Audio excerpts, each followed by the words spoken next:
Imagine this, you're a devoted wife, finally pregnant after years of dreaming.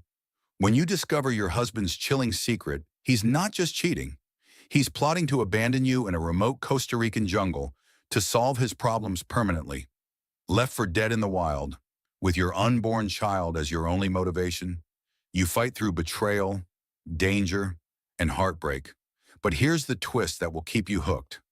What if survival isn't the end? What if you emerge stronger, building an empire from the ashes, exposing a web of lies, and returning as a billionaire force to be reckoned with? This isn't just a story of revenge.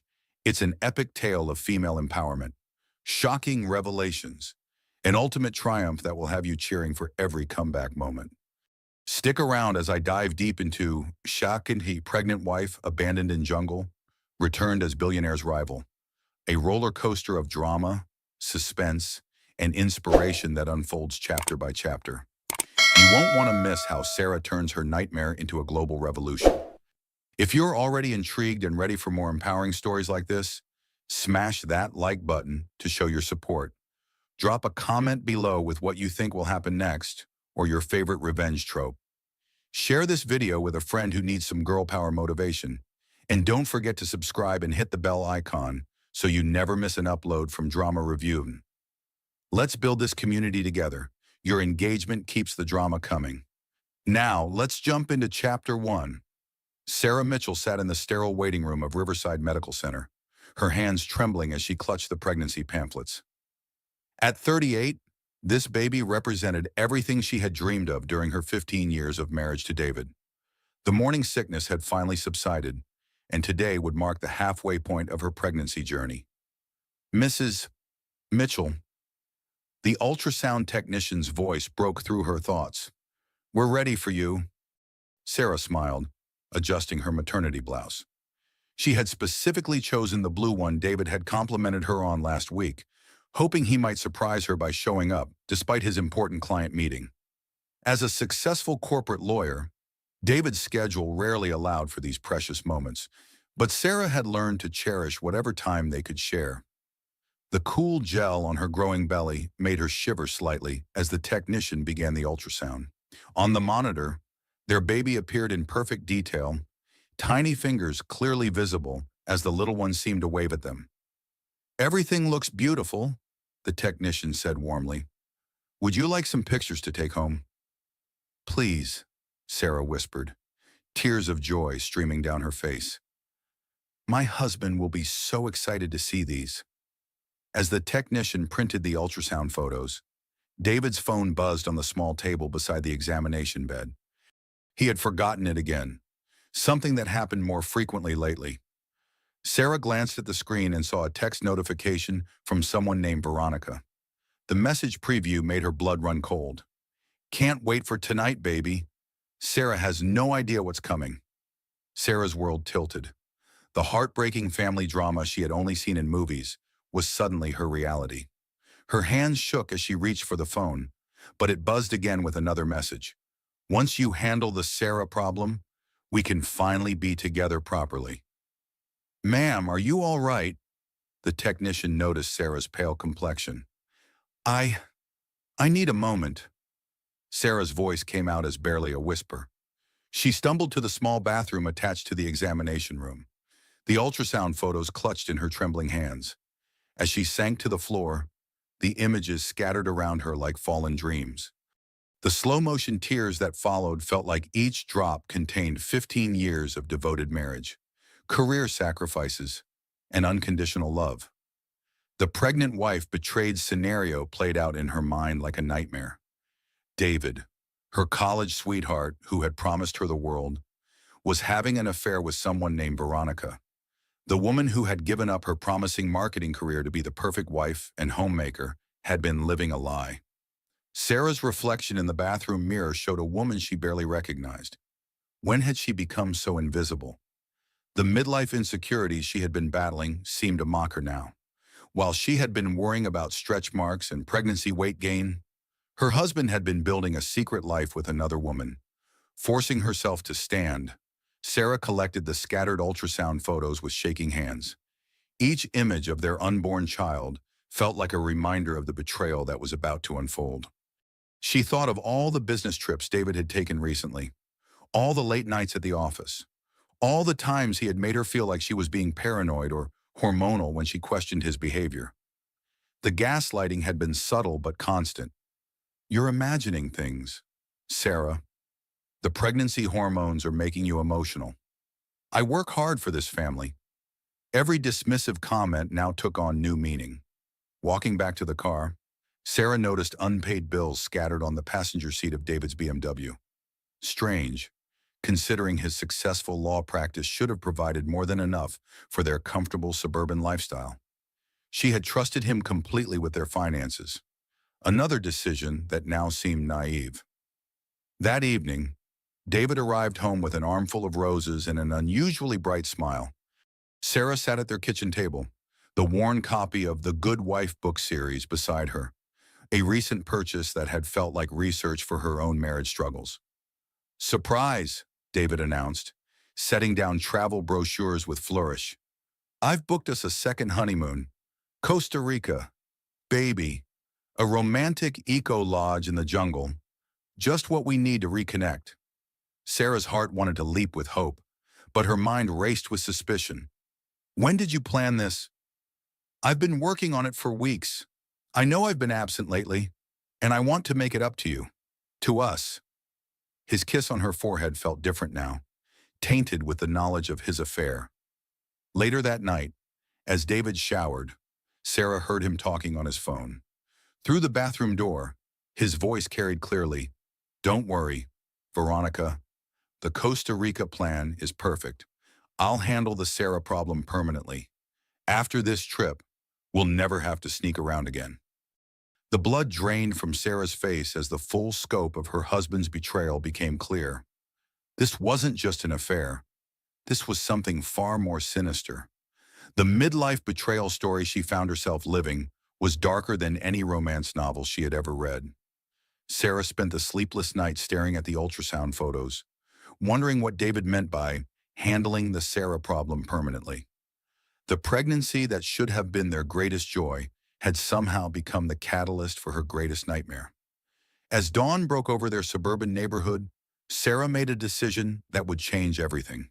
She would go on this jungle retreat, but she would be ready for whatever David had planned. The devoted homemaker was about to discover strengths she never knew she possessed. The next morning, David's behavior was almost manic in its cheerfulness. He helped her pack with an enthusiasm that felt forced, commenting repeatedly on how this trip would solve everything. Sarah played along, but every interaction felt like a performance in a play where only she didn't know the ending. "You're going to love the Eco Lodge," David said, folding her maternity clothes with uncharacteristic attention. "It's completely isolated, no cell service, no distractions, just us and nature." The word isolated sent chills down Sarah's spine.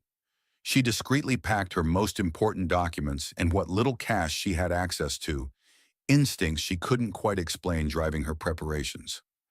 As they drove to the airport, Sarah watched the familiar streets of their neighborhood disappear, wondering if she would ever see them again. The man beside her, singing along to the radio and holding her hand at red lights, felt like a stranger wearing her husband's face. The flight to Costa Rica passed in a blur of forced conversation and Sarah's growing anxiety. David seemed almost giddy, chattering about their itinerary with an energy she hadn't seen in months. Every smile felt calculated. Every touch seemed to carry hidden meaning. "The lodge is completely off the grid," David explained as their small charter plane descended toward the jungle canopy. "No internet, no phone service, just pure nature and quality time together." Sarah's pregnancy complications had been manageable at home, but the tropical humidity hit her like a wall as they stepped off the plane. The remote location immediately felt oppressive rather than romantic.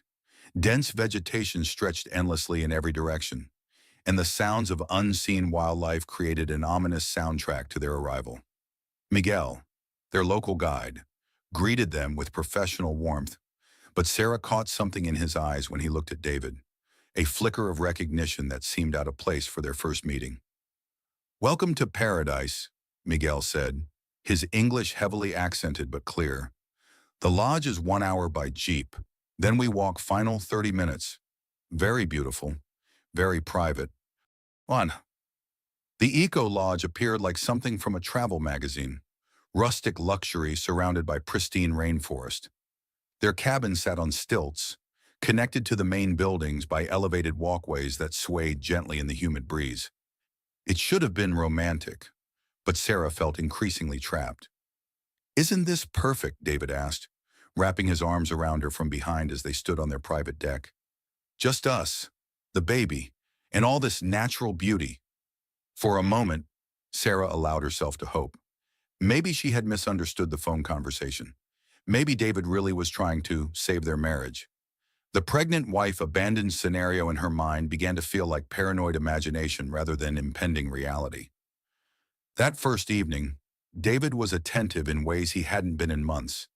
He helped her navigate the uneven walkways, brought her extra pillows for her back, and even rubbed her swollen feet without being asked. The midlife betrayal story she feared seemed to transform into a genuine second chance. "I've been thinking about us," David said over dinner at the lodge's open-air restaurant, "about how I've let work consume too much of my time. This baby is our chance to start fresh." Sarah felt her guard dropping despite her earlier suspicions. The tropical setting, David's renewed attention, and her own desire to believe in their marriage created a perfect storm of false hope. Maybe the text messages had been about a surprise party or a business deal involving someone named Veronica. "I love you, Sarah," David said, reaching across the table to take her hand. "I know I haven't been the husband you deserve lately, but I want to change that." The words she had longed to hear finally came, but they felt hollow somehow. Still, Sarah chose to embrace the moment. "I love you too," she whispered back, tears of relief mixing with lingering doubt. The next morning brought new complications. Sarah's pregnancy symptoms intensified in the jungle heat, leaving her feeling nauseous and lightheaded. Miguel noticed her distress during their nature walk and expressed concern about the remote location. "The nearest medical facility is 4 hours away," he warned quietly while David examined exotic birds through binoculars. "If you experience any problems, it could be dangerous. The jungle is beautiful, but not forgiving to pregnant women." His words carried weight that seemed to extend beyond simple medical concerns. Sarah studied Miguel's weathered face, trying to understand what he was really telling her. "Has David been here before?" Sarah asked impulsively. Miguel's pause lasted too long. "Many tourists come to Costa Rica," he said finally, but his eyes wouldn't meet hers. That afternoon, while David napped, Sarah explored their cabin more thoroughly. In David's luggage, she discovered fertility clinic pamphlets, not for pregnancy support, but for termination procedures. Her hands trembled as she read the marked sections about emergency interventions and high-risk situations. The betrayal trauma hit her like a physical blow. David hadn't brought her here to save their marriage. He had brought her here to end their pregnancy, possibly to end more than that. The remote location wasn't romantic, it was strategic. Sarah's internal monologue became a war between her desire to trust and her growing fear. Every survival instinct screamed danger, but 15 years of marriage and emotional conditioning made her want to find innocent explanations for everything she was discovering. That evening, their dinner felt different. David's attention seemed forced, and his conversation kept circling back to topics that made Sarah uncomfortable. "You know, if anything happened to you or the baby out here, I'd be devastated," David said, cutting his meat with deliberate precision. "The isolation makes everything feel so much more intense." The comment felt like a threat disguised as concern. Sarah picked at her food, suddenly paranoid about everything she was consuming. When David insisted on ordering her a special smoothie for the baby's health, every alarm bell in her mind started ringing. "I'm not really hungry anymore," Sarah said, pushing the untouched drink away. "Come on, honey. You need to keep your strength up." David's smile felt predatory. "It's a long way back to civilization." As if summoned by David's words, A woman's laughter drifted from the main lodge area. Sarah looked up to see a stunning young woman with blonde hair and designer luggage arriving with a female companion. The woman's eyes found David immediately, and the brief moment of eye contact between them confirmed Sarah's worst fears. Veronica had come to Costa Rica. "Isn't that interesting?" David said casually, following Sarah's gaze. "Other tourists choosing the same remote location. What are the odds?" Sarah's pregnancy emotions mixed with betrayal trauma and pure terror. She was trapped in a jungle with her cheating husband and his mistress, hours away from help, carrying a baby that David apparently wanted to eliminate. The heartbreaking family drama of her life was becoming something far more sinister. "I think I need to lie down," Sarah said, standing unsteadily. "Of course, darling. You should get your rest." David's hand on her back felt like ice despite the tropical heat. "Tomorrow we have that long hike planned. You'll need all your energy." As they walked back to their cabin, Sarah caught glimpses of Veronica watching them from the main lodge. The younger woman's smile looked triumphant, as if she was already celebrating a victory Sarah didn't understand yet. That night, as David's breathing deepened into sleep beside her, Sarah stared at the jungle canopy through their window. Somewhere in the darkness, exotic birds called to each other, and larger predators moved through the underbrush. She was surrounded by dangers she could hear but not see, just like the threats in her own marriage. The pregnant woman's survival story she found herself living felt surreal, but Miguel's warnings echoed in her mind. Tomorrow's hike would take them deeper into the jungle, further from help. Whatever David had planned, it would happen soon. Sarah's hand moved protectively to her belly, where their baby grew unaware of the dangers surrounding them both. She had to stay alert, had to be ready for anything. The devoted homemaker was about to be tested in ways she never could have imagined. Chapter 3. Abandoned and Fighting for Survival. The morning of the hike arrived with ominous dark clouds gathering over the jungle canopy. Sarah's pregnancy symptoms had worsened overnight, leaving her feeling weak and disoriented. David's unusual solicitousness felt more threatening than caring as he helped her dress and insisted she eat a full breakfast. "You'll need your energy today," he said, watching her closely as she picked at the eggs he had specially ordered. "The trail can be challenging." Sarah noticed Veronica and her companion at a nearby table, both women dressed in expensive hiking gear that looked suspiciously new. Veronica's eyes never left David, and when she thought Sarah wasn't looking, she touched her phone in what appeared to be a predetermined signal. Miguel arrived to guide their hike with obvious reluctance. His weathered face showed concern as he assessed Sarah's condition, and he spoke quietly to David in rapid Spanish that Sarah couldn't understand. David's responses were sharp and dismissive. "Is everything all right?" Sarah asked. "Miguel is worried about the weather," David said smoothly. "But I assured him you're stronger than you look." The jungle trail started innocuously enough, but within an hour, Sarah was struggling. The humidity seemed to press against her lungs, making each breath feel insufficient. Her pregnancy complications, manageable in air conditioning, became debilitating in the oppressive heat. "I need to rest," Sarah gasped, leaning against a massive tree trunk. "We're almost to the waterfall," David encouraged, but his voice carried an edge of impatience. "Just a little further." Miguel shook his head. "The lady needs water and shade. This is not safe for pregnant woman." "She's fine," David snapped. "We continue." The interaction revealed something Sarah had never seen before: David's complete disregard for her well-being when it interfered with his plans.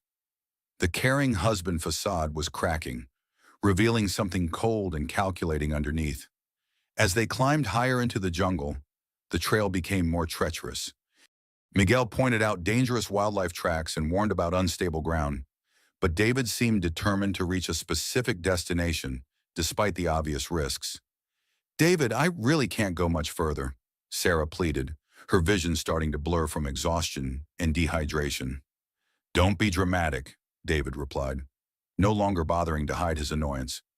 "Women have been having babies for thousands of years. A little exercise won't hurt you." Miguel stopped walking and turned to face David directly. "Sir, I cannot guide pregnant woman further in these conditions. We must return to lodge immediately. I'm paying you to guide us where I want to go. David's voice turned threatening. Not to make medical judgments about my wife. The exchange revealed the true power dynamic at play. Sarah realized with growing horror that David had specifically chosen Miguel for reasons that had nothing to do with his guiding experience. The betrayal trauma deepened as she understood that everyone around her was part of David's plan. Actually, Miguel, Sarah said with sudden clarity, I think you should take me back to the lodge. David can continue the hike if he wants. No. David's response was immediate and final. We stay together. As a family. The word family sounded obscene coming from a man who was clearly orchestrating her destruction. Sarah's midlife insecurities about being discarded for a younger woman paled in comparison to the realization that David wasn't just replacing her, he was eliminating her. Thunder rumbled overhead as they reached a remote clearing with a small research cabin. Sarah had no memory of this destination being mentioned in their itinerary, but David seemed familiar with the location. Perfect timing, David said, checking his watch. Miguel, why don't you scout ahead for the return trail? Sarah and I need some private time to talk. Miguel hesitated, his eyes meeting Sarah's with unmistakable worry. I should stay with the pregnant lady. That won't be necessary, David replied coldly. We'll be fine for an hour or two. No, Sarah said firmly. Miguel stays with us. David's mask slipped completely. Miguel, I'm sure you remember our conversation about additional compensation for your flexibility on this trip. The guide's shoulders sagged in defeat. Sarah watched in horror as Miguel realized he was caught between his conscience and whatever hold David had over him. With one last apologetic look at Sarah, Miguel disappeared into the jungle, leaving her alone with her husband. David, what's happening? Sarah's voice trembled as rain began to fall through the canopy. What's happening is that you've become a problem that needs solving, David said, his voice devoid of any warmth. Do you have any idea how much money I owe? How much your medical bills and this baby will cost? The rain intensified, creating a natural soundtrack for Sarah's growing terror. My medical bills. David, my insurance covers everything. Your insurance covers normal pregnancies, not the complications you've been having, not the specialized care you'll need. David's businesslike tone made the conversation feel surreal, and certainly not the kind of care a special needs child might require. Special needs. The ultrasound showed everything was normal. David pulled a folded paper from his pocket. The genetic testing came back. There are concerns. Concerns that require difficult decisions. Sarah snatched the paper from his hands, but the medical jargon was incomprehensible. I never authorized genetic testing. When did you? I authorized it. As your husband and the father, it's my right to make informed decisions about our family's future. The betrayal trauma reached new depths as Sarah realized David had been making medical decisions about her pregnancy without her knowledge. The heartbreaking family drama had become a nightmare of control and manipulation. This is my baby too, Sarah whispered through her tears. Not if you're not here to raise it. The words hung in the humid air like a death sentence. Sarah's pregnant woman survival story was beginning in earnest as she faced the reality that her husband had brought her to this remote location with deadly intent. The research station has medical facilities, David continued conversationally. Accidents happen in the jungle. Pregnant women are particularly vulnerable to exotic diseases, dangerous wildlife, tragic falls. Sarah's hand moved protectively to her belly as the baby kicked, as if sensing the danger surrounding them both. The rain was falling harder now, turning the jungle floor into treacherous mud and reducing visibility to mere feet. You're insane, Sarah breathed. I'm practical. Veronica and I have plans that don't include supporting an expensive, special needs child and a wife who gave up her earning potential 15 years ago. David's casual cruelty was more terrifying than anger would have been. Sarah turned to run, but David grabbed her arm with surprising strength. Where are you going to go? Sarah, we're hours from civilization. Miguel won't come back until I call him. And even if you somehow made it back to the lodge, Veronica is there with documentation showing you've been having mental health issues related to your pregnancy. The systematic nature of David's plan was becoming clear. This wasn't a crime of passion. It was a carefully orchestrated elimination of obstacles to his new life. Sarah's midlife betrayal story was ending with her complete destruction. Please, Sarah begged, I'll give you whatever you want. Divorce, custody, everything. Just let me live. It's too late for that. I'm in too deep with people who don't accept partial solutions. David's admission revealed layers of corruption Sarah had never suspected. As if to emphasize his point, David pulled a syringe from his backpack. This will make it easier. For both of us. Sarah's survival instincts finally overcame 15 years of submissive conditioning. She twisted away from David's grasp and ran into the jungle, leaving behind the trail and any hope of easy rescue. Behind her, she could hear David shouting her name, but his voice was already being swallowed by the sounds of the storm. Branches tore at her maternity clothes as she crashed through the undergrowth, her only goal to put distance between herself and the man who had planned her murder.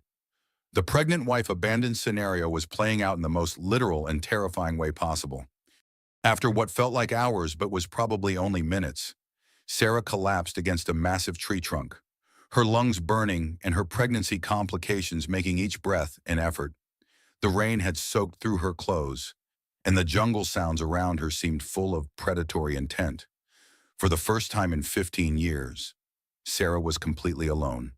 No husband to rely on. No comfortable suburban life to cushion her decisions.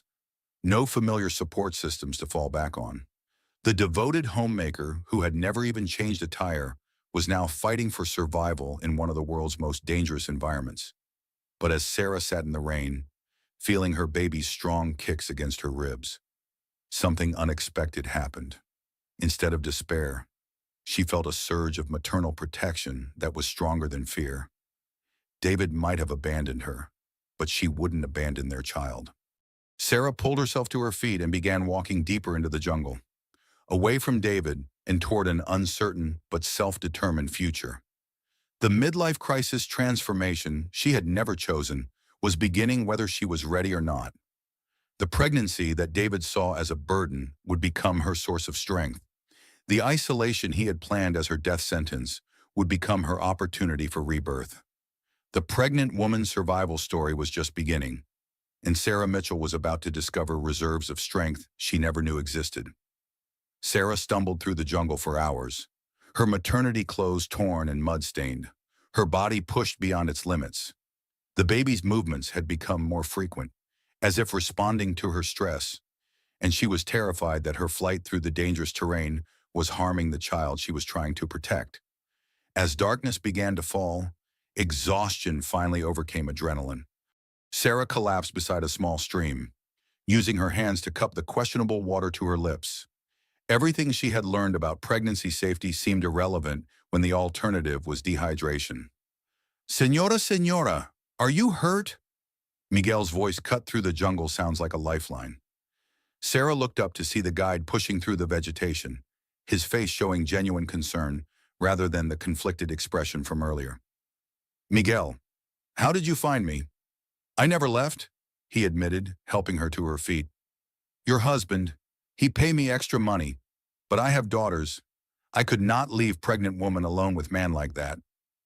The betrayal trauma began to shift as Sarah realized not everyone was part of David's plan. Miguel's conscience had ultimately overruled David's bribes, giving her the first ally she had found since discovering the affair. Where is David now? Sarah asked fearfully.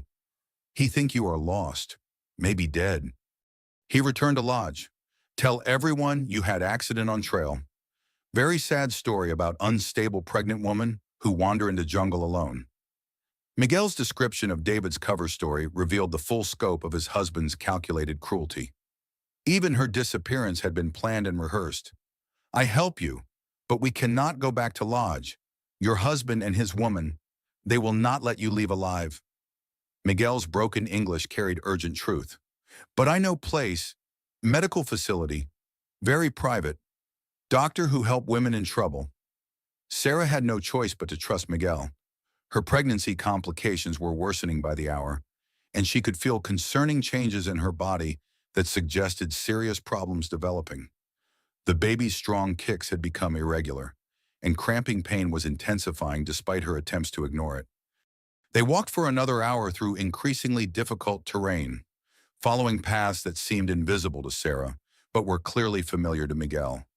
Eventually, they emerged at a modern compound hidden deep in the jungle, its solar panels and satellite dishes incongruous among the primitive surroundings.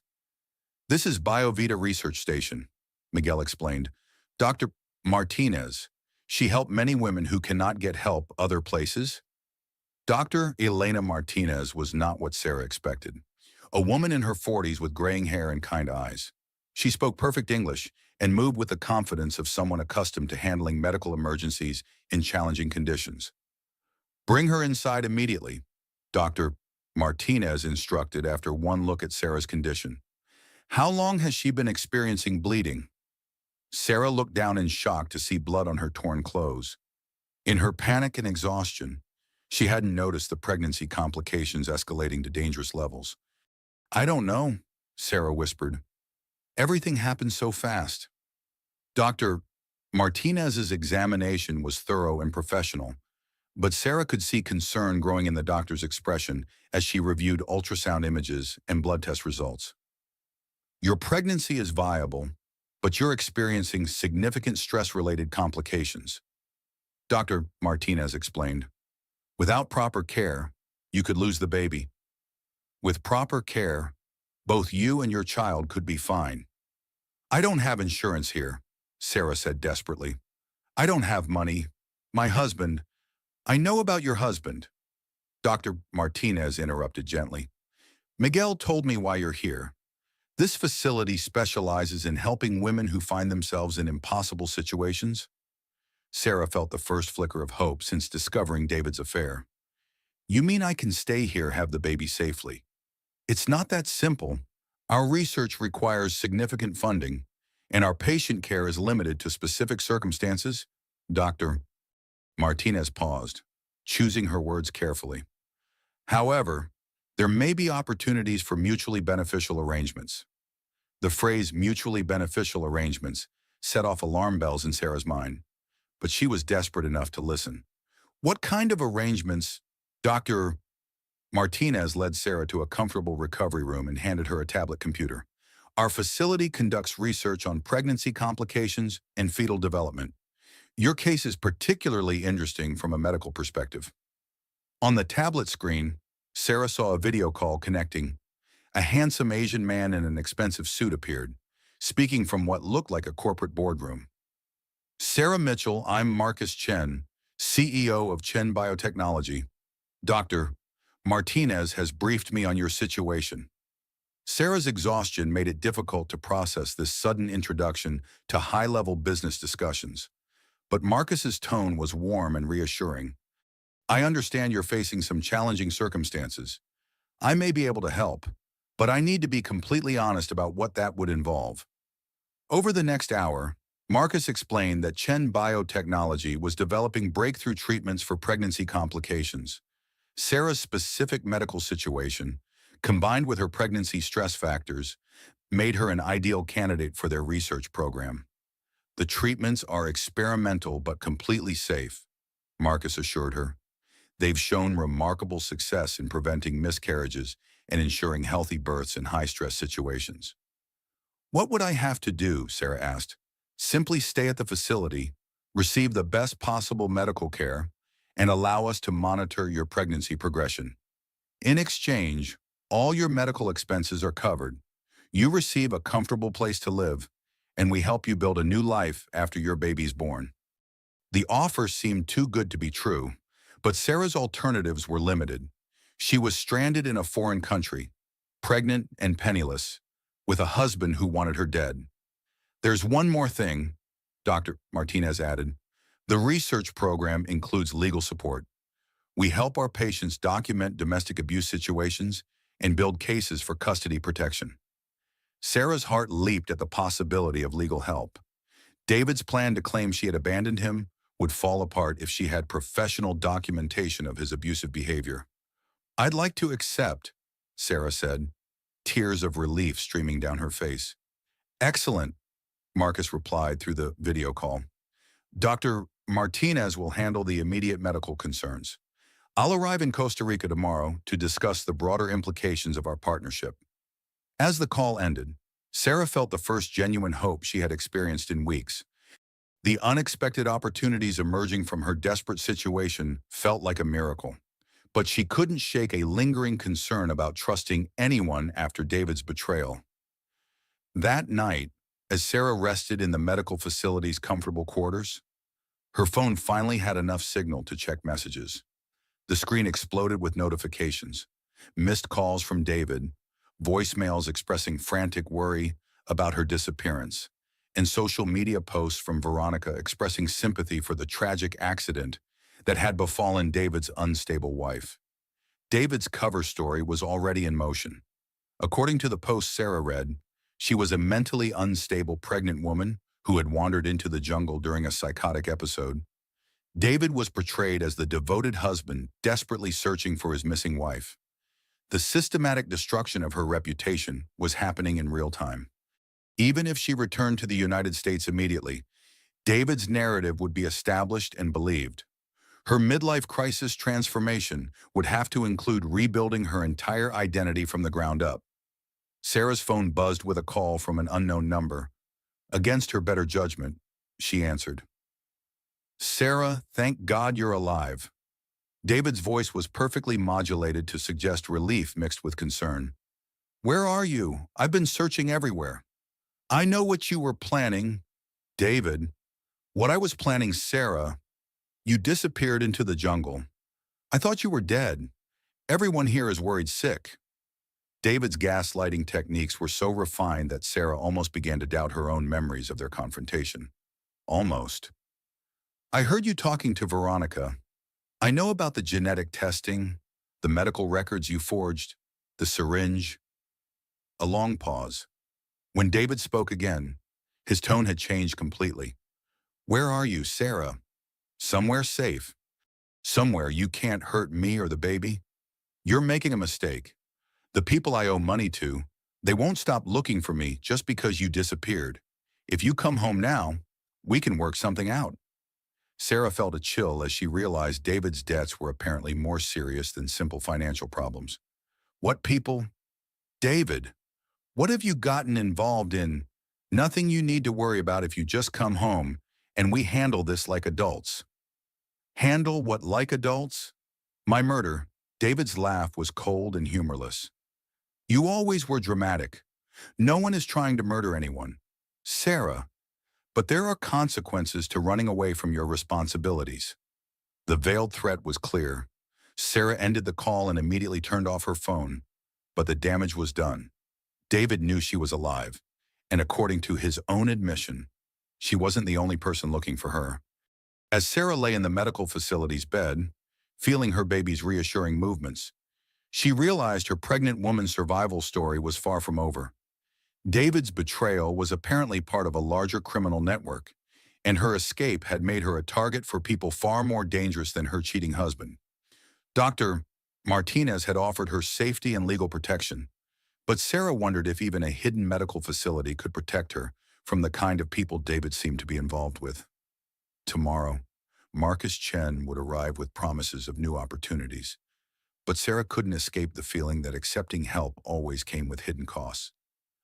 The female empowerment journey she was beginning would require navigating not just David's betrayal, but the dangerous criminal world he had apparently entangled them both in. The devoted homemaker was about to learn that survival required more than just escaping her husband. It required outmaneuvering his associates as well. Marcus Chen arrived at the BioVita research station the next morning via helicopter, immediately transforming the remote medical facility into something resembling a corporate headquarters. Sarah watched from her window as several people in business attire disembarked, carrying equipment and briefcases that suggested this visit was more significant than a simple check-in. "Impressive, isn't it?" Dr. Martinez commented, joining Sarah at the window. "Marcus doesn't do anything small." Sarah was still processing the surreal transition from abandoned pregnant wife to research patient to potential business partner. The rapid changes were overwhelming, but they represented opportunities she never could have imagined just days earlier. "Mrs. Mitchell," Marcus said warmly when they met in the facility's conference room, "I hope you're feeling better. Dr. Martinez tells me your pregnancy is stabilizing beautifully. Please call me Sarah. And yes, I'm feeling stronger than I have in months." Marcus's presence was immediately reassuring in ways Sarah couldn't quite define. Unlike David's calculated charm, Marcus seemed genuinely interested in her well-being rather than what she could provide for him. "I want to be completely transparent about why I'm here," Marcus began, activating a large tablet that projected onto the conference room wall. "Our research program isn't just about medical advancement. It's about empowering women who find themselves in impossible situations." The presentation that followed revealed the scope of Chen Biotechnology's work. They had developed breakthrough treatments for pregnancy complications. But more importantly, they had created a network of support for women escaping abusive relationships.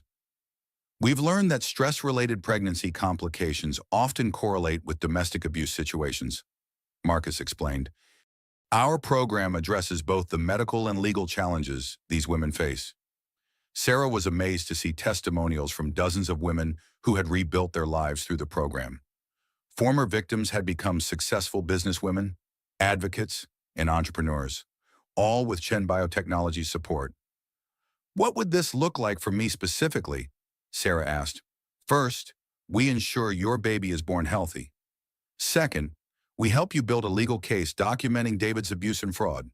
Third, we provide education and business training to help you establish financial independence." The female empowerment story Marcus was describing sounded too good to be true, but the evidence on screen was compelling. Sarah was particularly struck by testimonials from women who had started their own businesses with Chen Biotechnology's backing. "I should mention," Marcus added carefully, "that our legal team has already begun investigating your husband's activities. What we've found is concerning." Marcus gestured to his assistant, who handed Sarah a thick folder. Inside were financial documents, phone records, and surveillance photos that painted a picture of David's life she had never suspected. "David owes approximately $3 million to a network of loan sharks and criminal financiers," Marcus explained. "His law practice has been failing for 2 years, and he's been using your personal credit and forged documents to secure increasingly dangerous loans."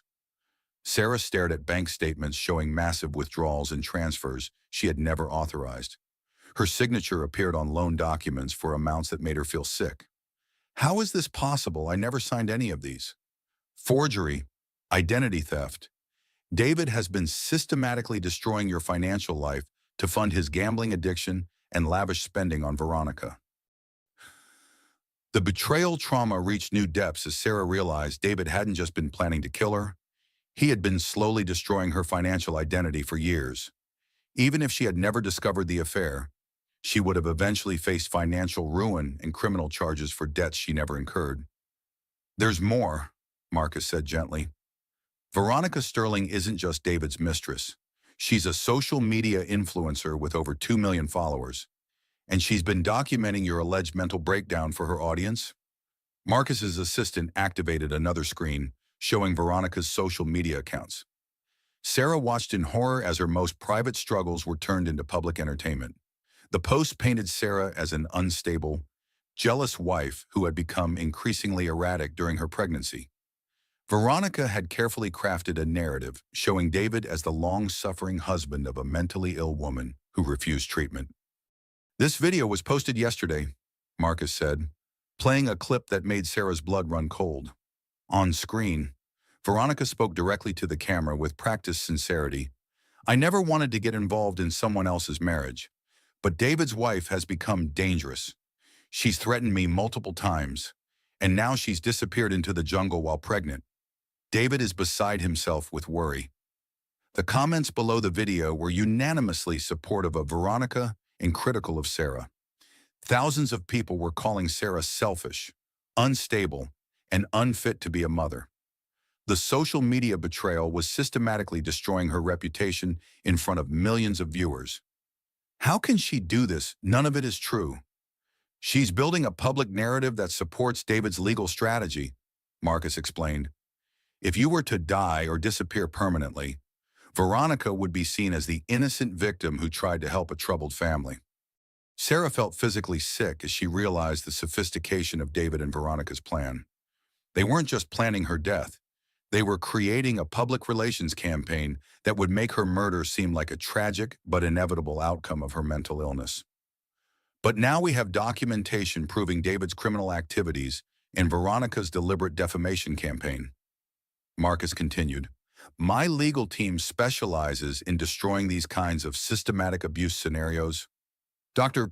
Martinez joined the conversation with Sarah's latest medical reports. Your pregnancy is progressing beautifully despite the stress. The experimental treatments are preventing the complications that might have endangered both you and the baby. What kind of treatments? Sarah asked, suddenly concerned about what she had agreed to. Completely safe nutritional and stress reduction therapies, Dr. Martinez assured her. Nothing experimental enters your body. We're simply monitoring your responses to optimal care conditions. Marcus pulled up another presentation showing Sarah's potential future with their program. We're prepared to offer you a comprehensive package, complete medical care through delivery, legal support to prosecute David and clear your name, business education and startup funding, and ongoing protection from David's criminal associates. What's the catch? Sarah asked, having learned to distrust offers that seemed too generous. No catch. Our program succeeds when our patients succeed. Every woman who rebuilds her life becomes an advocate and mentor for others. It's a sustainable model that creates positive change. Sarah was beginning to understand that Chen Biotechnology wasn't just a medical research company. It was a sophisticated network dedicated to empowering women to escape abusive situations. The therapy and self-discovery themes Marcus described appealed to her desire for genuine change rather than just survival. There is one immediate concern, Marcus added. David's social media campaign is gaining momentum. Within 24 hours, your story will probably be picked up by national news outlets as a cautionary tale about untreated mental illness during pregnancy. Sarah's phone, which she had turned back on to monitor David's activities, was already flooded with messages from reporters requesting interviews about her breakdown and abandonment of her husband. Can we stop it? Sarah asked desperately. We can do better than stop it. We can control it. Marcus smiled for the first time since arriving. My public relations team specializes in flipping narratives like this, but we need to act fast. What do you need me to do? First, we document everything that happened between you and David, creating a legal record of abuse and attempted murder. Second, we prepare a counter-narrative showing David's criminal activities and Veronica's complicity. Third, we let David think he's winning while we build an unassailable case against him. The strategic approach Marcus described was unlike anything Sarah had ever considered. Instead of simply surviving David's betrayal, she would systematically expose and destroy the criminal network that had targeted her. When David realizes what we're doing, he'll escalate his efforts to find you, Marcus warned. Are you prepared for that level of conflict? Sarah thought about the baby growing inside her, about the years of emotional abuse she had endured, about the millions of people who now believed she was an unfit mother based on Veronica's lies. I'm tired of being a victim, Sarah said firmly. What do we do first? Marcus's smile was encouraging, but serious. We turn you into David's worst nightmare, a woman with resources, legal protection, and nothing left to lose. The heartbreaking family drama of Sarah's old life was ending, but the female empowerment story of her new life was just beginning. The pregnant wife betrayed was about to become a formidable opponent in a battle David never saw coming. As Sarah signed the partnership agreements with Chen Biotechnology, she felt the baby kick strongly, as if approving of the decision to fight back. The midlife crisis transformation she had never chosen was becoming a conscious rebirth into someone David would never recognize. The devoted homemaker was becoming a warrior, and the war for her life was about to begin in earnest. Sarah's transformation from victim to fighter began immediately. Marcus's team converted part of the medical facility into a war room, complete with legal experts, public relations specialists, and cybersecurity analysts who worked around the clock to build their case against David. The first rule of strategic warfare, Marcus explained during Sarah's morning briefing, is to make your opponent believe they're winning while you systematically destroy their foundation. Elena Vasquez, the court-appointed therapist who had become Sarah's most trusted advisor, joined the meeting via video call from the United States. Her transition from therapist to business partner represented the kind of relationship evolution that gave Sarah hope for her own future. David's legal team has filed missing person reports and begun proceedings to have you declared mentally incompetent, Elena reported.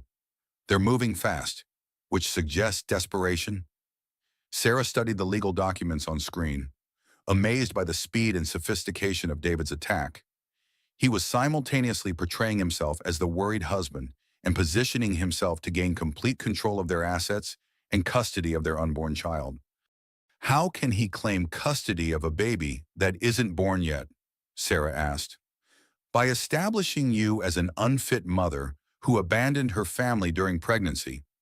Marcus replied, if successful, he would gain sole custody immediately upon birth, regardless of your wishes. The legal battle drama unfolding was more complex than any courtroom television show Sarah had ever watched. David's strategy relied on her continued absence to support his narrative of abandonment and mental instability. But we have an advantage he doesn't know about, Elena said with satisfaction. I've been documenting David's abusive behavior patterns for months. Sarah was confused. How could you have been documenting David? We just met. We didn't just meet. Sarah, I've been your insurance company's recommended therapist for pregnancy-related stress. David scheduled our sessions and insisted on receiving all my reports. The revelation hit Sarah like a physical blow. Her midlife insecurities and pregnancy concerns hadn't been private struggles. They had been carefully monitored and documented by someone she thought was helping her. You were spying on me for David. Initially, yes, insurance fraud is common in high-stakes divorces, and David was building a case to prove you were mentally unstable. But after our first session, I realized what was really happening. Elena's explanation revealed another layer of David's systematic abuse. He had been using therapy sessions to create official documentation of Sarah's alleged mental problems, while simultaneously causing the stress that created those problems. Every session was recorded with your permission. Remember, you signed consent forms allowing David access to therapeutic records for insurance purposes. Sarah remembered signing numerous forms without reading them carefully, trusting David to handle their healthcare bureaucracy as he had handled everything else in their marriage. But here's what David doesn't know, Elena continued with a smile. I've been keeping two sets of records, the official ones that documented your stress symptoms and the real ones that documented David's abusive behavior patterns. Elena activated a secure file system showing months of detailed observations about David's emotional manipulation, financial control tactics, and escalating threats. Every gaslighting comment, every instance of isolated Sarah from friends, every sign of his affair had been professionally documented. This is incredible, Marcus said, reviewing Elena's records. We have professional documentation spanning the entire timeline of David's abuse escalation. It gets better, Elena added. I also have recordings of David's instructions to me about how to guide Sarah's therapy sessions to produce specific outcomes. Sarah watched video clips of David explaining how Elena should encourage Sarah's dependency while discouraging her from rebuilding professional confidence. His manipulation techniques were so sophisticated that Sarah began to understand why she had felt increasingly helpless over the past year. He was systematically destroying my self-confidence while documenting the results as mental illness, Sarah realized. Exactly. And now we're going to use his own documentation to destroy him. Marcus pulled up financial records showing the scope of David's criminal activities. While David was psychologically manipulating Sarah, he was also embezzling from his law firm, forging loan documents, and accepting money from criminal organizations. The unlikely partnership Sarah was forming gave her access to resources and expertise she never could have imagined. Marcus's team had uncovered financial crimes that went far beyond marital betrayal. David owes money to people who don't accept bankruptcy or disappearance as payment options, Marcus explained. His plan to eliminate Sarah was partly motivated by life insurance policies he had secretly purchased on her. Sarah stared at insurance documents showing multiple policies totaling over $5 million. David had been systematically increasing her coverage while creating documentation of her mental instability. He was planning to collect life insurance money to pay his criminal debts, Sarah whispered. And he would have succeeded if you hadn't escaped when you did. Dr. Martinez joined the meeting with updates on Sarah's medical progress. The baby is thriving despite all the stress. You're both remarkably strong. How much longer before delivery? Sarah asked. Approximately 4 months, assuming no complications. But I should mention that we've discovered something interesting in your blood work. Dr. Martinez activated a medical presentation showing cellular analysis results. You've been ingesting mild sedatives for several months. Nothing dangerous to the pregnancy, but enough to affect your cognitive function and emotional stability. Sarah's betrayal trauma deepened as she realized David had been drugging her. How is that possible? Probably through vitamins or supplements. Small doses over time would create symptoms that could be attributed to pregnancy hormones or stress. The systematic nature of David's abuse was becoming clear. He had been poisoning her while documenting the effects as mental illness, all while planning her murder and preparing to collect insurance money.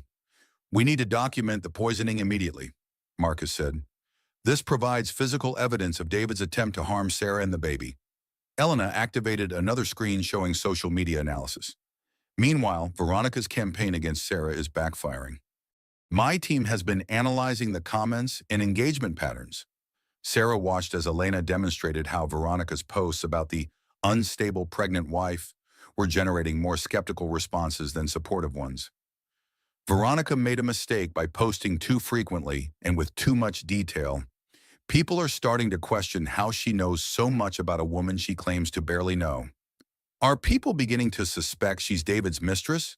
Sarah asked hopefully. Better than that, they're beginning to suspect she's involved in Sarah's disappearance. The women supporting women theme that Elena represented gave Sarah confidence that she wasn't fighting alone. Other women who had survived similar betrayals were now working to ensure David's plan failed completely. We've also identified 3 other women who were involved with David over the past 5 years, Marcus added. Each relationship followed the same pattern: financial manipulation, emotional abuse, and sudden disappearance when the women became inconvenient. Sarah realized she wasn't David's first victim, just his most recent target. The hidden past revealed by Marcus's investigation showed a pattern of criminal behavior spanning years. What happened to the other women? Sarah asked fearfully. 2 disappeared without a trace. 1 died in what was ruled an accidental drowning. All 3 had large life insurance policies with David as the beneficiary. The financial recovery Sarah was experiencing through her partnership with Marcus felt miraculous compared to the debt and criminal charges she would have faced if David's plan had succeeded. But knowing about his previous victims made her realize the stakes were life and death, not just financial. David isn't just a cheating husband, Sarah said with growing understanding. He's a serial killer. A very sophisticated one who uses the legal system and social media to create cover stories for his crimes. Marcus confirmed. Sarah's phone buzzed with another call from David. This time, she was ready for him. Hello, David. Sarah, thank God. Where are you? I've been worried sick. I know about Lisa, Amanda, and Jennifer. The silence on David's end confirmed that he understood the implications of Sarah's knowledge about his previous victims. I don't know what you think you know, but you're making a serious mistake. The mistake was trusting you for 15 years. But that mistake is about to become your biggest problem. Sarah ended the call and turned to Marcus and Elena with new determination. What's our next move?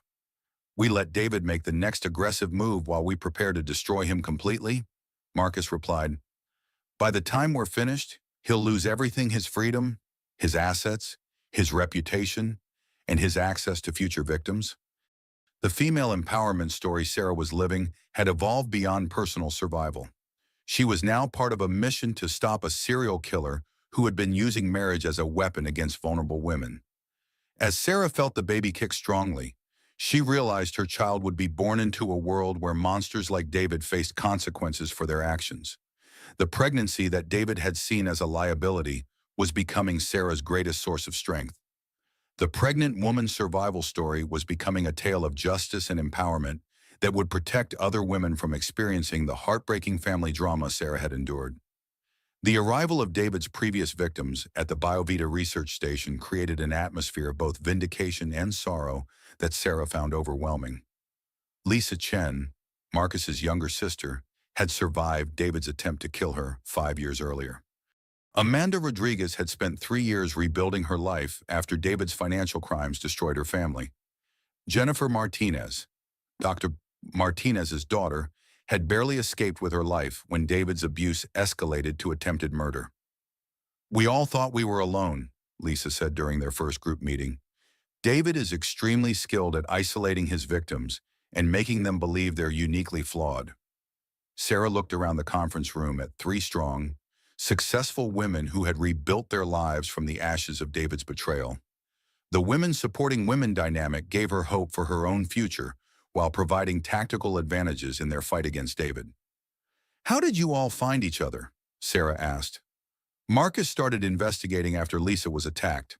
Amanda explained, "When we realized there was a pattern, we began documenting everything and building resources to help other women."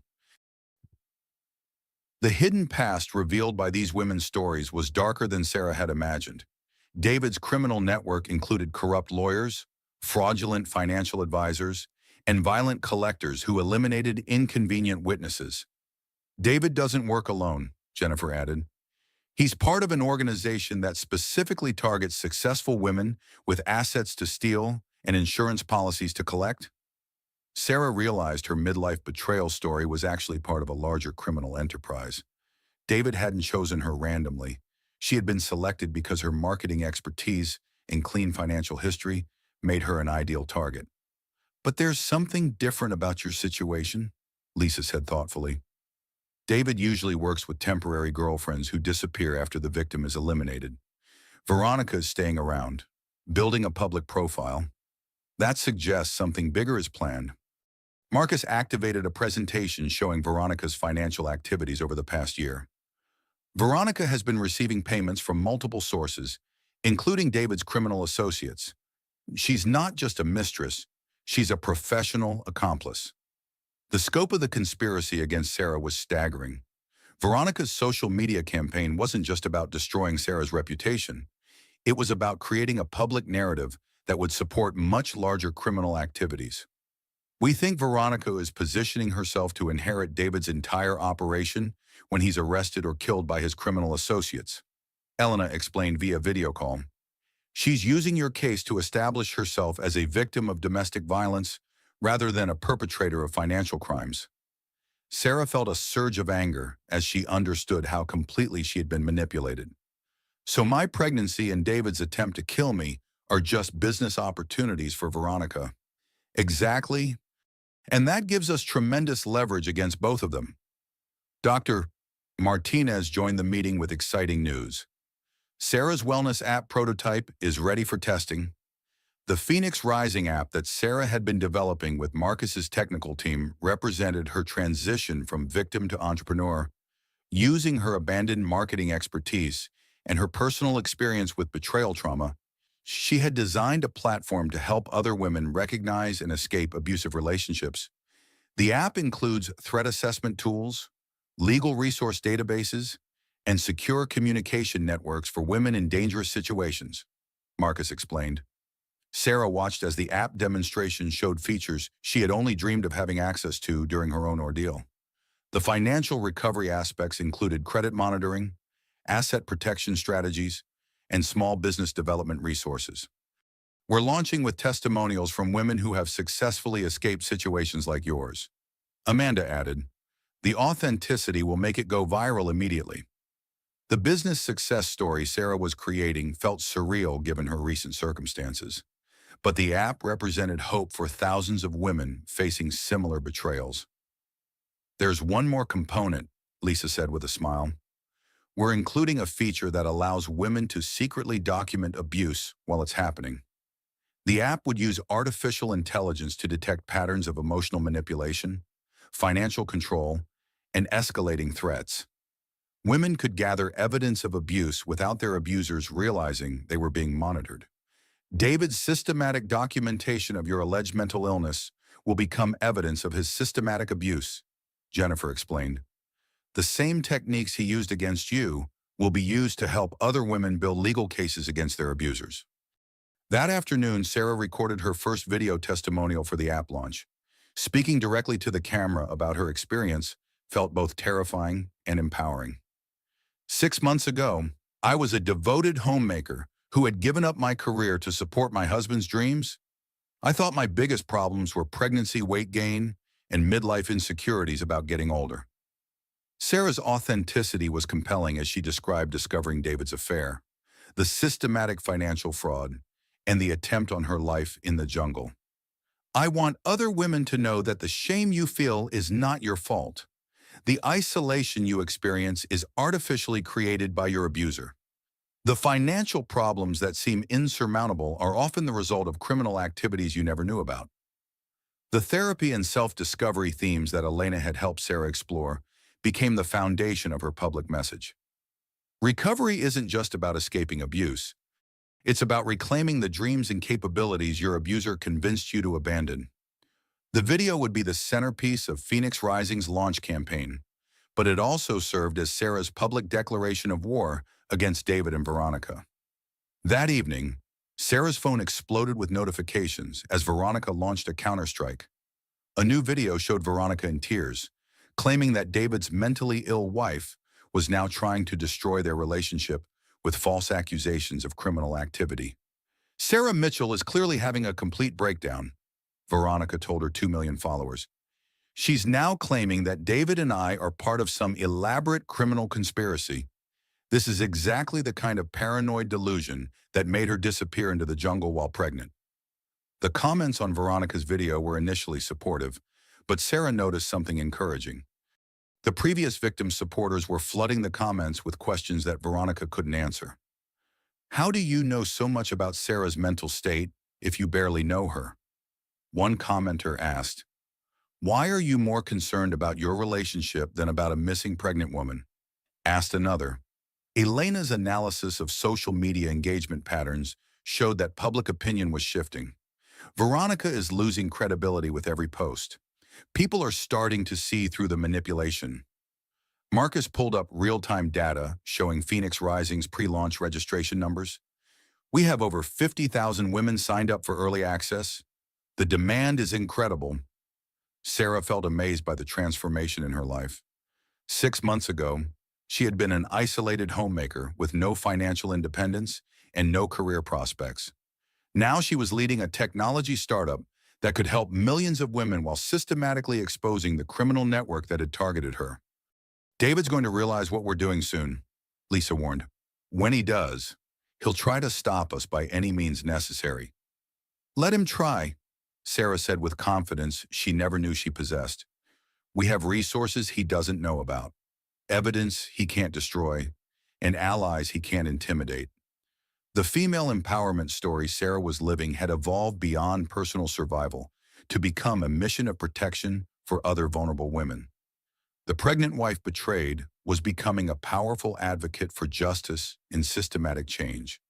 As Sarah felt the baby's strong kicks, she realized her child would be born into a world where her mother had refused to remain a victim. The heartbreaking family drama that had nearly destroyed her was becoming the foundation for preventing similar tragedies in other families. The Phoenix Rising app would launch in exactly 1 week, timed to coincide with Sarah's public revelation of David's criminal activities. The devoted homemaker was about to become a force that David and his criminal associates never saw coming. Sarah's labor began during the Phoenix Rising app launch presentation, creating a surreal blend of business triumph and maternal urgency that seemed to summarize her entire transformation journey. As contractions intensified, She continued speaking to the international media conference via video link, determined to see her mission through to completion. The Phoenix Rising platform represents more than technology, Sarah said, pausing to breathe through a particularly strong contraction. It represents the refusal of women worldwide to accept abuse as inevitable. Marcus, monitoring Sarah's condition from beside the conference room camera, signaled to Dr. Martinez that they needed to transition quickly. The live broadcast of Sarah's app launch was being watched by millions of women, making this a historic moment for both business and maternal advocacy. Sarah, Dr. Martinez said gently, "We need to move to the medical facility now." 5 more minutes, Sarah insisted, addressing the assembled journalists and investors. "I want to ensure every woman watching understands that survival is just the beginning. Recovery, empowerment, and justice are the goals." The childbirth drama unfolding in real time created an unexpected authenticity that made Sarah's message even more powerful. Here was a woman literally giving birth to new life while launching a platform to save other women's lives. The app includes direct connections to legal advocates, financial counselors, and medical professionals who understand the specific challenges faced by women escaping systematic abuse. Sarah continued, her voice strong despite increasing pain. Amanda Rodriguez, monitoring social media response in real time, showed Sarah the overwhelming support flooding their platforms. "We have over 2 million downloads already, and the launch presentation has been shared on every major news network." Sarah's phone buzzed with an incoming call from David. Against everyone's advice, she answered it live on air. "David Mitchell calling," Sarah announced to her global audience. "The husband who tried to murder me in the Costa Rican jungle 6 months ago." "Sarah, stop this immediately." David's voice was transmitted to millions of viewers. "You're having a mental breakdown on international television. This is exactly the kind of behavior that proves you're unfit to raise our child. Tell the audience about Lisa Chen, Amanda Rodriguez, and Jennifer Martinez," Sarah challenged, her contractions providing a rhythm to her confrontation. "Tell them about the life insurance policies you secretly purchased on me. Tell them about the systematic drugging you did to make me appear mentally unstable." David's silence was deafening as millions of people listened to a real-time confrontation between an abused woman and her attempted murderer. "I'm calling the police to have you committed for psychological evaluation," David finally replied. "You're endangering our baby with these delusions." "The only person who endangered our baby was you," Sarah responded, another contraction making her pause. "But this baby is going to be born free from your influence, and she's going to grow up in a world where monsters like you face consequences." Dr. Martinez was insisting more urgently that they move to delivery, but Sarah was determined to finish her public confrontation with David. "Ladies and gentlemen," Sarah addressed her audience directly, "you're witnessing what systematic abuse looks like when the victim refuses to stay quiet. David Mitchell is a serial killer who uses marriage as a weapon against successful women. The evidence is all documented on the Phoenix Rising platform." Marcus ended the video call and helped Sarah transition to the medical facility as her labor accelerated rapidly. The business success story she had achieved was now intersecting with the most personal moment of her life. "The timing is perfect," Elna said via video call from the United States.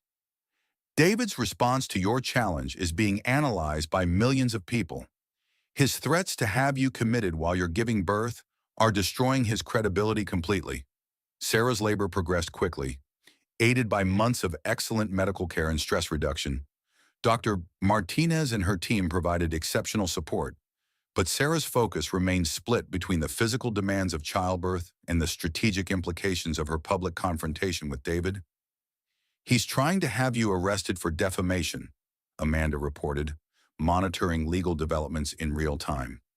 "But our evidence packages are being released to law enforcement agencies in 3 countries simultaneously." As Sarah's contractions intensified, Marcus held her hand and provided updates on the global response to her revelation. CNN, BBC, and NBC are all running feature stories about domestic abuse in the digital age. "Your courage is changing the conversation worldwide." "The baby is crowning," Dr. Martinez announced. Sarah, you're about to meet your daughter. The moment of birth was captured by the medical team's cameras, not for publicity, but for Sarah's own memories of this transformative day. As her daughter Phoenix emerged into the world, Sarah felt a surge of maternal protection that eclipsed every other emotion she had experienced. "She's perfect," Dr. Martinez said, placing the healthy baby on Sarah's chest. "Completely healthy despite everything you've both endured." Phoenix Mitchell Chen weighed 7 pounds and 2 ounces, with dark hair and the strong lungs of a fighter. As Sarah held her daughter for the first time, she realized the pregnancy that David had seen as a problem to eliminate had actually produced the greatest source of strength she had ever known. "Phoenix rising," Sarah whispered to her daughter. "That's your legacy, sweetheart. Rising from the ashes of someone else's attempt to destroy us." Marcus's phone buzzed with urgent updates from his legal team. "David has been arrested," he announced. "Federal charges for financial fraud, identity theft, and conspiracy to commit murder." Elena's video call showed news footage of David being led away in handcuffs, while Veronica screamed at reporters about police harassment of an innocent family. The mother's love triumph Sarah felt was amplified by the knowledge that David would never threaten her daughter. "Veronica is claiming you fabricated everything out of postpartum psychosis," Elena reported, "but the financial evidence and victim testimonials are overwhelming. She's being investigated as a co-conspirator." Sarah's company valuation had reached $50 million within hours of the app launch, making her transition from abandoned wife to successful entrepreneur one of the most dramatic business transformations in recent history. "The pregnancy complications you experienced were actually caused by the stress of systematic abuse," Dr. Martinez explained. "Now that the source of stress is eliminated, both you and Phoenix should thrive." As Sarah nursed her daughter for the first time, she reflected on the journey from devoted homemaker to empowered entrepreneur. The heartbreaking family drama that had nearly destroyed her had ultimately created opportunities for growth and advocacy she never could have imagined. "There's something else," Marcus said with a smile. "The Phoenix Rising platform has generated enough revenue in its first day to fund expansion into 50 countries. We're creating a global network of support for women facing systematic abuse." Sarah looked at Phoenix's peaceful face and felt overwhelming gratitude for the strength that had carried them both through the darkest period of their lives.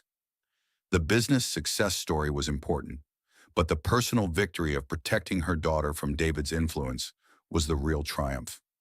"David's criminal associates are distancing themselves from him," Amanda reported. "The publicity has made continued association too dangerous for their operations."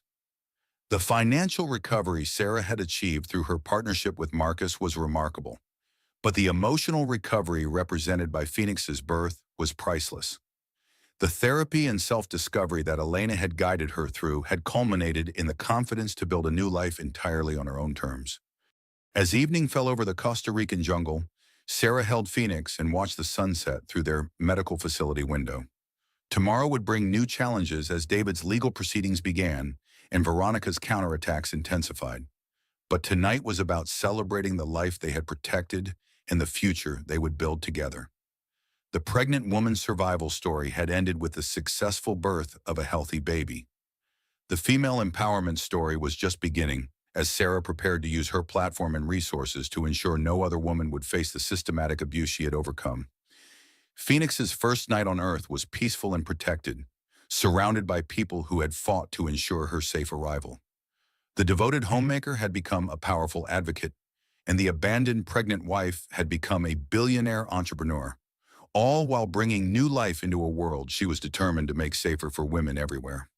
6 months after Phoenix's birth, Sarah stood in the Manhattan headquarters of Phoenix Rising Technologies, overlooking Central Park from the 40th floor of a building she now owned. The transformation from abandoned pregnant wife to billionaire entrepreneur seemed surreal even to her. But the evidence surrounded her in the form of a thriving company that had revolutionized domestic abuse prevention worldwide. "The quarterly numbers are extraordinary," Marcus reported during their morning executive meeting. "We have active users in 87 countries, and our intervention success rate is 93%. Sarah adjusted Phoenix in her arms as she reviewed the business reports. Her daughter had become the company mascot, accompanying Sarah to meetings and media appearances as a living symbol of triumph over systematic abuse. More importantly, Elena added via video call from the UN headquarters in Geneva. The Phoenix Rising platform has documented over 50,000 cases of systematic abuse, leading to criminal prosecutions on 6 continents. The billionaire transformation Sarah had achieved was meaningful primarily because of its impact on other women's lives. Every dollar of revenue represented another woman who had escaped a potentially deadly situation. David's trial starts next week, Amanda reported from the legal team's conference table. The evidence we've compiled is overwhelming. Sarah felt a mix of satisfaction and lingering concern about confronting David in court. Despite all her success and empowerment, the prospect of facing the man who had tried to murder her and their unborn child still triggered anxiety. "Are you ready for his testimony?" Marcus asked gently. "I think so. Elena's therapy sessions have helped me process most of the trauma, and I understand now that David's abuse was systematic rather than personal. The revenge-served cold theme of David's downfall had unfolded over months of careful legal preparation. Instead of the quick emotional confrontation Sarah had initially craved, their team had built an unassailable case that would ensure David spent the rest of his life in prison. Veronica's situation is more complex," Elena explained.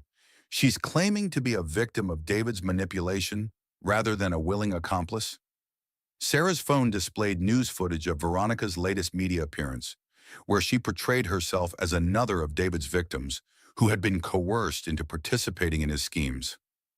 "The jury will have to decide whether her social media campaign against you was deliberate cruelty or psychological manipulation by David," Marcus said. "Either way, her credibility as an influencer is destroyed," Amanda added with satisfaction. "Her follower count has dropped by 60%, and major brands have terminated their endorsement contracts." The moral victory Sarah felt was complicated by her understanding that Veronica had also been manipulated by David's sophisticated abuse techniques. The women supporting women principles that guided Phoenix Rising made Sarah reluctant to completely destroy another woman, even one who had actively participated in her attempted murder. "We should focus on getting justice for David's crimes rather than punishing Veronica beyond what's legally necessary," Sarah decided. Phoenix gurgled happily as if approving of her mother's compassionate approach to justice. The baby's presence reminded Sarah that her primary goal was creating a safer world rather than seeking personal revenge. "There's something else we need to discuss," Marcus said carefully. "The FBI has identified David's criminal network, but several associates remain at large." Sarah felt a chill despite the warm office environment. "Are they still a threat to us?" "Potentially. David's arrest disrupted their operations significantly, but organized crime adapts quickly. We've increased security around all Phoenix Rising facilities and staff." The reality that Sarah's success had made her a target for David's former associates was sobering, but not paralyzing. She had learned to live with calculated risks rather than allowing fear to limit her impact. "Our legal team has prepared a comprehensive victim impact statement for David's sentencing," Elena said. "Would you like to review it?" Sarah spent the afternoon crafting her statement for the court, choosing words that would convey the full scope of David's crimes while demonstrating the strengths she had discovered through survival and recovery. "David Mitchell systematically destroyed every aspect of my identity over 15 years of marriage," Sarah wrote. "He stole my financial security, undermined my emotional stability, and ultimately attempted to murder me and our unborn child to collect insurance money." The process of documenting David's abuse in legal language was therapeutic in unexpected ways. Each specific crime listed in the victim impact statement represented a form of trauma Sarah had overcome through her recovery journey. But David's greatest failure was underestimating the strength of women who refused to remain victims, Sarah continued. "His attempt to destroy me led to the creation of a platform that has now protected thousands of other women from similar abuse." The moral victory component of Sarah's statement focused on transformation rather than revenge. She wanted the court to understand that David's crimes had motivated positive change rather than simply causing suffering. The Phoenix Rising platform ensures that David's legacy will be the empowerment of his intended victims rather than their destruction. That evening, Sarah received an unexpected phone call from Jennifer Martinez, who had become a close friend and Phoenix Rising board member. "Sarah, we have a problem," Jennifer said urgently. "David's lawyers are claiming that Phoenix was conceived through artificial insemination rather than natural conception." Sarah felt her blood run cold. "What does that mean?" "They're arguing that David never intended to kill Phoenix because she's not genetically his child. It's a desperate attempt to reduce his charges from attempted murder to kidnapping and fraud." The latest twist in David's legal strategy revealed the depths of his willingness to lie and manipulate even from prison. Sarah realized that David would continue to be a threat until his trial concluded and he was permanently imprisoned. "Can they prove their claim?" Sarah asked. "Not without genetic testing, which would require a court order. But the accusation itself could influence jury sentiment if they believed David was justified in suspecting infidelity." Sarah's rage at David's continued ability to harm her, even from prison, was tempered by her confidence in the evidence they had compiled. Every aspect of David's systematic abuse had been documented, making his latest lies just another example of his manipulative behavior. "Let them request genetic testing," Sarah said firmly. "Phoenix is David's biological child, and proving that will only strengthen our case about his willingness to kill his own family for money." Marcus joined the conversation via conference call. "Our legal team agrees. David's desperation is making him sloppy, and these false accusations will backfire in court." The court date arrived with international media attention, focused on what had become a landmark case in domestic abuse prosecution. Sarah entered the courthouse carrying Phoenix, surrounded by security but determined to face David with dignity and strength. David's appearance shocked Sarah despite her mental preparation. Prison had aged him dramatically, and his expensive suits had been replaced with standard court attire that made him look ordinary rather than intimidating. "Your Honor," Sarah began her victim impact statement, "David Mitchell's crimes represent a pattern of systematic abuse that extends far beyond our marriage." Phoenix's presence in the courtroom created a powerful visual reminder of what David had tried to destroy. The baby's healthy appearance and calm demeanor demonstrated the success of Sarah's efforts to protect her daughter from David's influence. "The evidence shows that David had planned my murder for over a year, using my pregnancy as an opportunity to eliminate me while collecting millions of dollars in life insurance proceeds." Sarah's confidence in speaking publicly about her trauma reflected the therapy and self-discovery work that had transformed her from victim to advocate. The woman addressing the court bore little resemblance to the frightened homemaker who had discovered David's affair 18 months earlier. But David's greatest miscalculation was believing that destroying one woman would solve his problems. Instead, his crimes motivated the creation of a platform that has now protected thousands of women worldwide. The judge's sentencing reflected the severity of David's crimes: life in prison, without the possibility of parole for attempted murder, financial fraud, and conspiracy charges. Veronica received a reduced sentence in exchange for testimony against David's criminal associates. As Sarah left the courthouse, she felt the satisfaction of complete victory over the man who had tried to destroy her.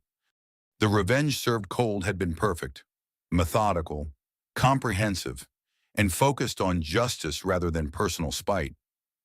"It's over," Marcus said as they walked through the crowd of journalists and supporters. "No," Sarah replied, adjusting Phoenix in her arms. "It's just beginning. David's prosecution was about justice for his past crimes.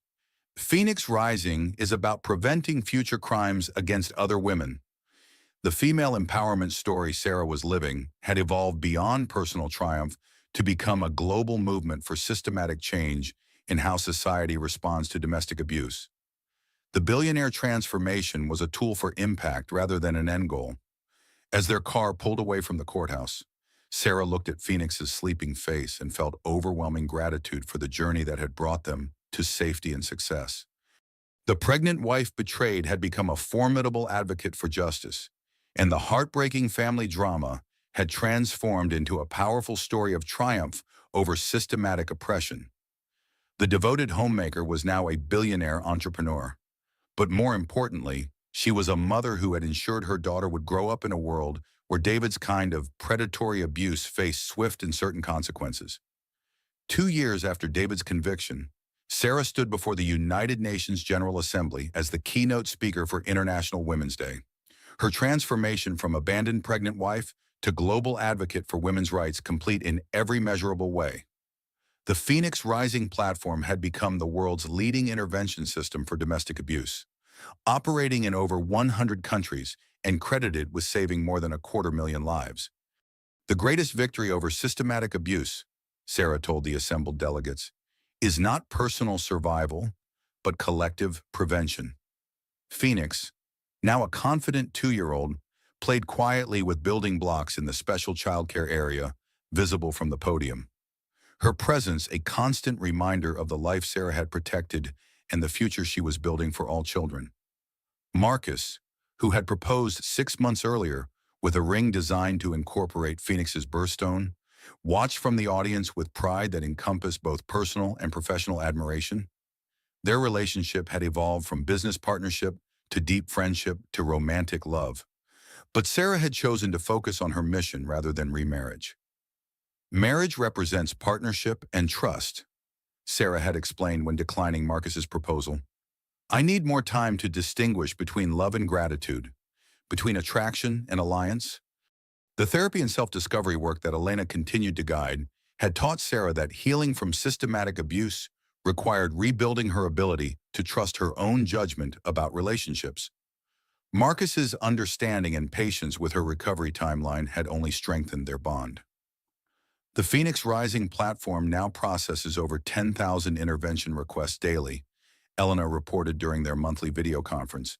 Our artificial intelligence systems can predict escalating abuse patterns with 97% accuracy.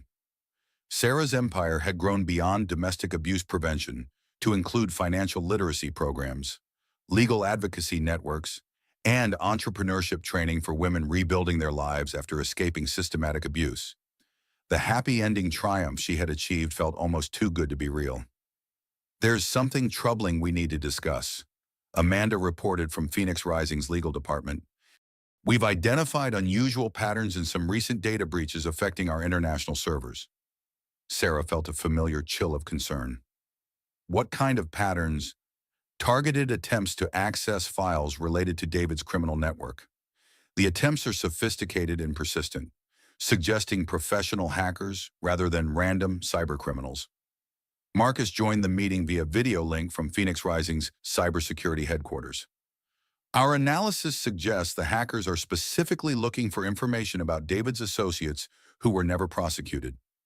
The unexpected revelation that David's influence extended beyond his prison cell created new anxiety for Sarah. She had assumed his conviction would end the threats to her family's safety.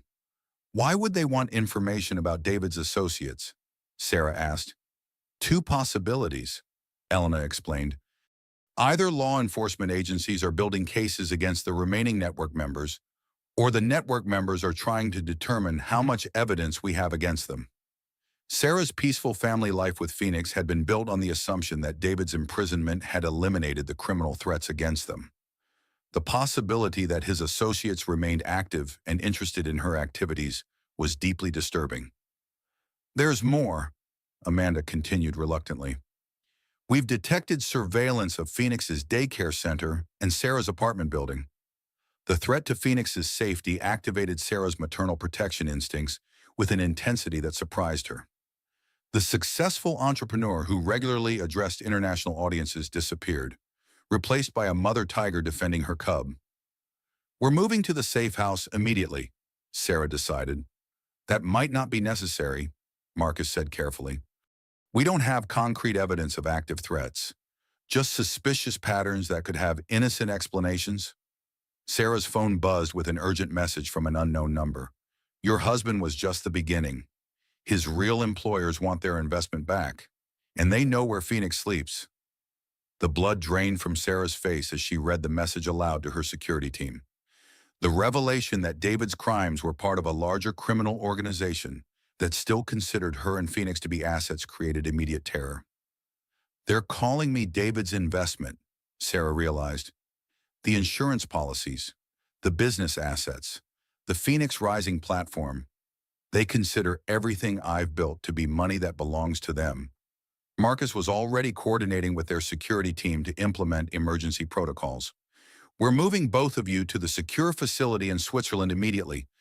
Sarah looked at Phoenix, who was happily building towers with her blocks, completely unaware that her peaceful childhood was about to be disrupted by criminals seeking to collect debts her father had incurred before her birth. Sarah, there's something I should have told you earlier, Marcus said with obvious reluctance. My family's business has connections to international law enforcement that go beyond normal corporate security. The admission that Marcus had hidden important information about his background triggered Sarah's betrayal trauma responses, despite the non-threatening context. What kind of connections? My father is a federal judge who specializes in international organized crime cases. My brother runs a private security firm that works with government agencies. We've been using those resources to protect you in Phoenix since David's arrest. Sarah felt simultaneously grateful for the protection and angry about the deception. Why didn't you tell me this before? Because I wanted you to trust me for who I am, not for my family's ability to protect you from David's associates. The complexity of navigating relationships while recovering from systematic abuse became apparent as Sarah tried to separate her rational appreciation for Marcus's protection from her emotional response to his secrecy. We can discuss trust issues later, Elena interrupted via video call. Right now, we need to focus on immediate safety for you and Phoenix. As they prepared for emergency evacuation to Switzerland, Sarah received another message. The Phoenix Rising platform has made you worth more alive than dead. Congratulations. You've become our most valuable asset. The implication that Sarah's success had made her a more valuable target for kidnapping than murder was terrifying in new ways. The criminal network wasn't planning to eliminate her. They were planning to control her and her empire. This changes everything, Amanda realized. They don't want revenge for David's arrest. They want to use Sarah's platform and resources for their own operations. Sarah looked at Phoenix's innocent face and made a decision that would determine their future. Marcus, I need you to be completely honest about your family's capabilities. My father can arrange federal protection that would make you essentially untouchable.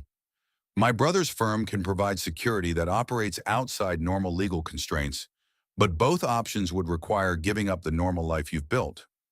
The choice between safety and freedom reminded Sarah of the decision she had faced in the Costa Rican jungle when she first escaped David. Then, she had chosen uncertain independence over known danger. Now, she faced a similar choice with even higher stakes. There's a third option, Elena suggested. Instead of hiding from David's associates, we could systematically expose and destroy their entire network using the Phoenix Rising platform's resources.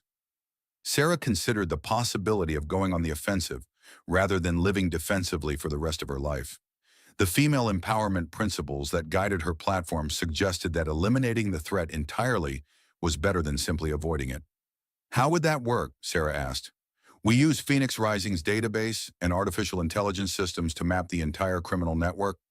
Then we coordinate with law enforcement agencies worldwide to conduct simultaneous arrests that would eliminate the threat permanently. The sequel setup was becoming clear as Sarah realized her story was far from over. The pregnant wife betrayed had become a billionaire entrepreneur, but her final battle would be against the criminal organization that had created David's predatory behavior. What are the risks? Marcus asked. If we fail, we become permanent targets for one of the most dangerous criminal networks in the world. Amanda replied honestly. And if we succeed, Sarah asked, we eliminate a network responsible for systematic abuse of thousands of women worldwide. Elena replied, the Phoenix Rising platform becomes the foundation for international cooperation in preventing organized crime targeting of vulnerable women. Sarah looked at Phoenix, who had built a tall tower and was clapping with delight at her achievement. The choice to fight rather than hide would determine what kind of world her daughter inherited. We fight, Sarah decided, but this time, we fight to win permanently. As they began planning the most ambitious law enforcement operation in Phoenix Rising's history, Sarah realized her transformation from victim to advocate was entering its final phase. The devoted homemaker who had been abandoned in a jungle would ultimately become the architect of a global initiative to protect women from the kind of systematic exploitation she had survived. The final twist in Sarah's story wasn't another betrayal or unexpected threat. It was the revelation that her greatest victory would come from using her platform to ensure no other woman would face the organized criminal abuse that had nearly destroyed her family. Phoenix's future would be secured not by hiding from danger, but by eliminating it at its source. The Phoenix Rising platform would become the instrument of justice for thousands of women whose stories had ended differently than Sarah's. And the pregnant woman's survival story would evolve into a global triumph over systematic oppression. The heartbreaking family drama that had begun with David's betrayal would end with the complete destruction of the criminal network that had created monsters like him. Sarah Mitchell, the abandoned pregnant wife, had become the most dangerous enemy organized crime had ever faced, a mother with unlimited resources and nothing left to lose.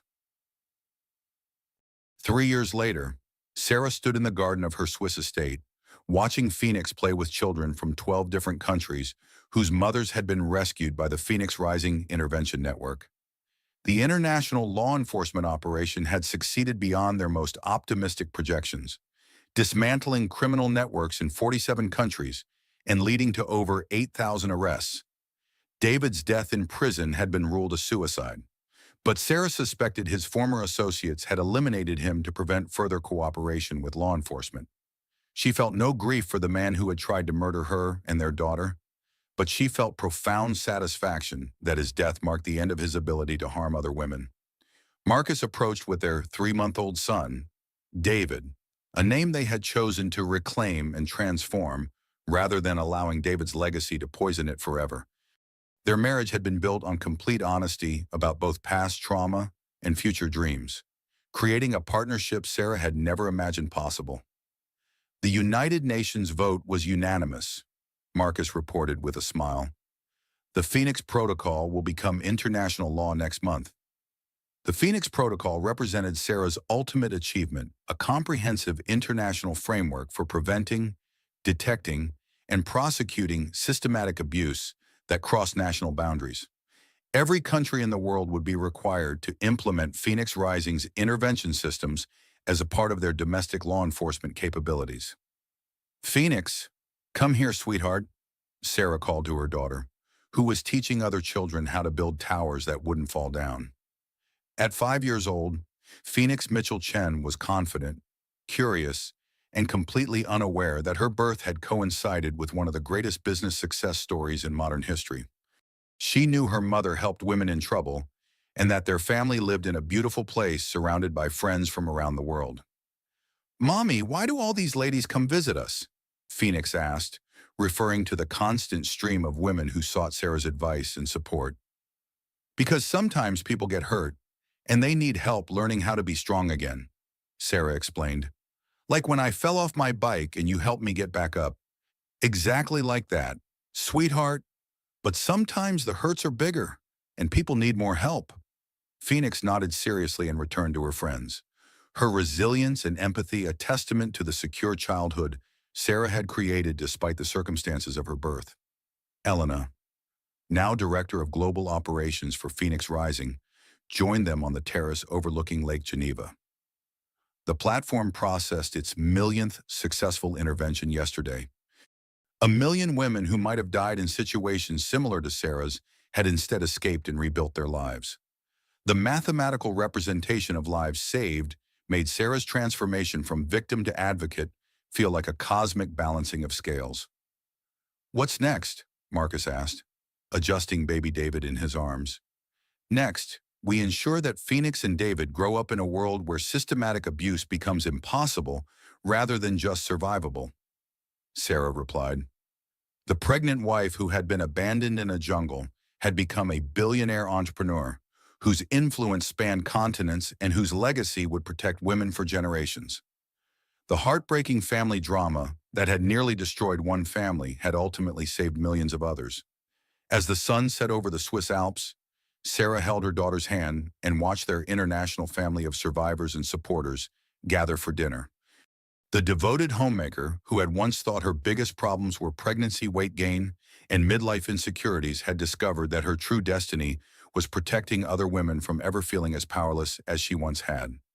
The Phoenix Rising story was complete, but the platform and principles Sarah had created would continue rising from the ashes of every woman's darkest moment, transforming betrayal into strength and survival into triumph.